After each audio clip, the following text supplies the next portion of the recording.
10:17 a.m., Congressional Hearing Room. The cameras were already recording before most people realized the session had truly begun. Small red indicator lights glowed steadily at the back of the room. Each lens was fixed in place, capturing the long curved table where officials sat beneath bright overhead lighting. Microphones were active. Nameplates were aligned. Water glasses remained untouched. Staff members stood quietly along the walls, holding folders close to their sides. A soft mechanical hum filled the space, produced by air vents positioned high near the ceiling. Every sound seemed contained, controlled, expected. Everything appeared routine. Within this fictional scenario, the hearing had been scheduled weeks in advance.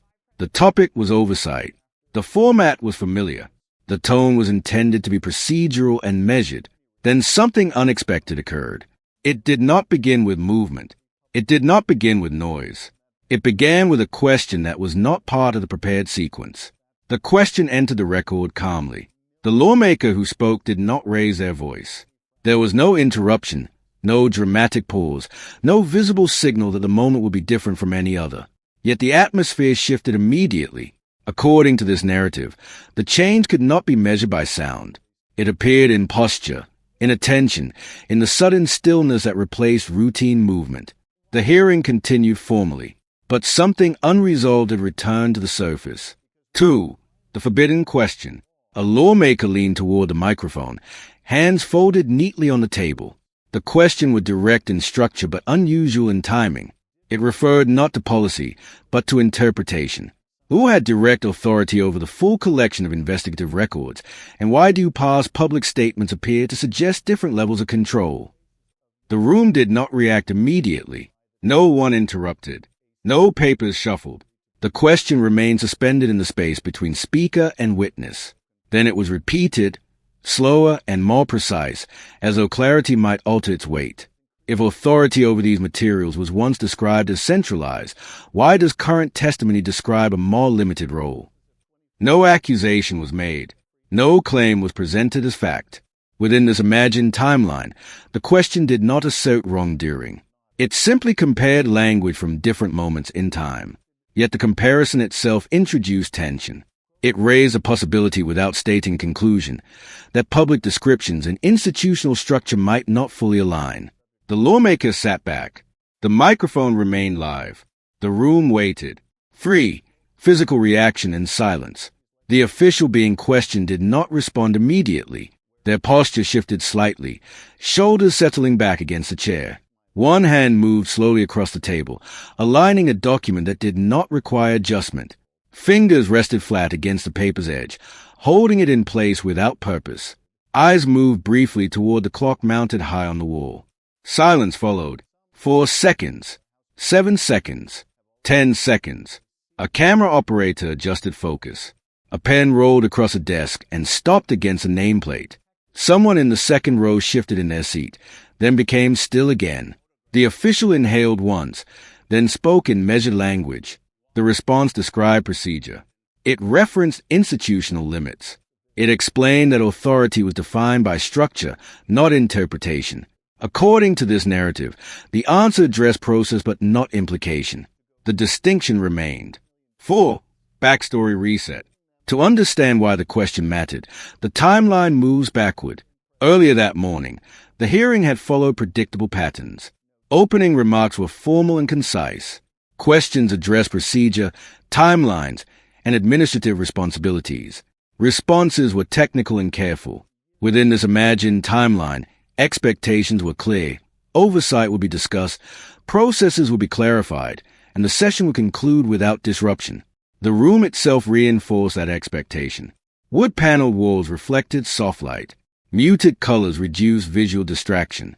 A faint echo followed each spoken word, absorbed quickly by the high ceiling. Routine governance shaped the environment. Nothing suggested confrontation. Yet memory influenced perception. Months earlier, public remarks from several officials had described authority in broader terms. Those remarks circulated widely at the time.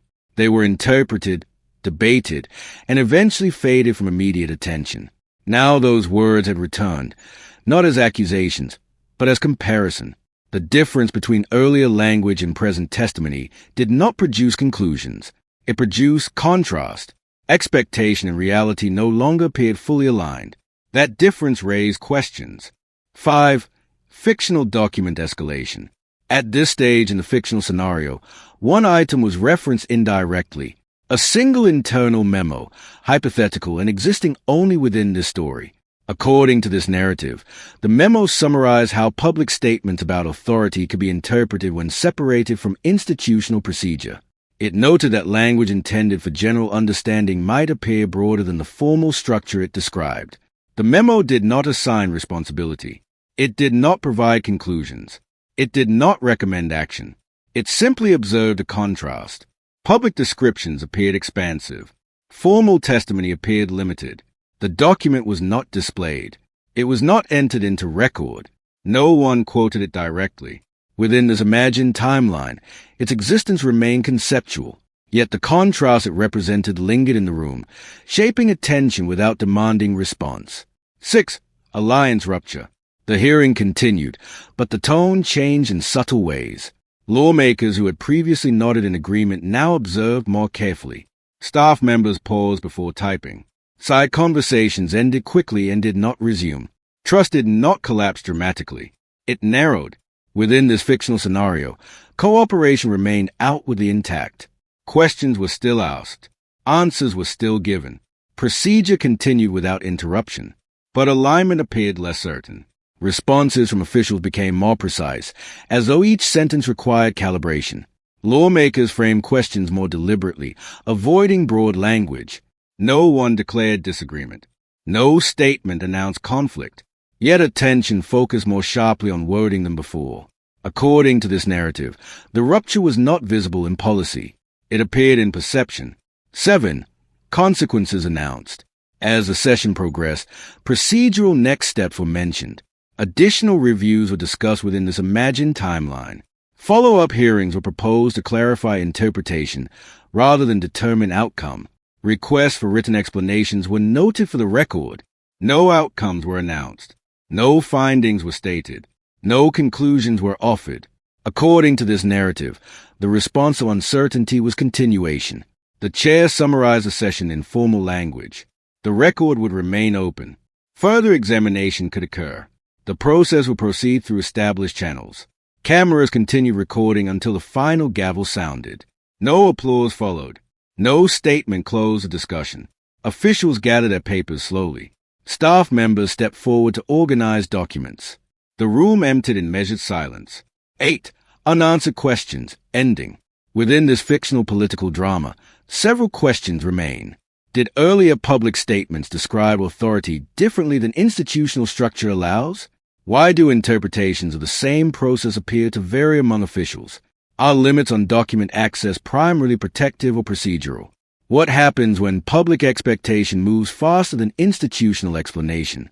And when silence fills a formal room, what does that silence represent? According to this narrative, no final clarification is provided. Within this imagined timeline, uncertainty remains part of the process itself. The hearing ends. The cameras power down. Officials depart through separate corridors, each carrying notes that do not resolve the comparison that began the moment. Outside the chamber, routine activity resumes. Hallways fill with movement. Conversations continue in quieter settings. The structure of governance proceeds without interruption. Yet the question persists, not as accusation, but as inquiry. In complex systems, meaning is shaped not only by what is stated, but by what remains undefined. Language influences perception. Procedure shapes interpretation, and the distance between them can appear larger when examined closely. This fictional scenario does not resolve its tension. It does not present answers. It observes process. The questions remain open.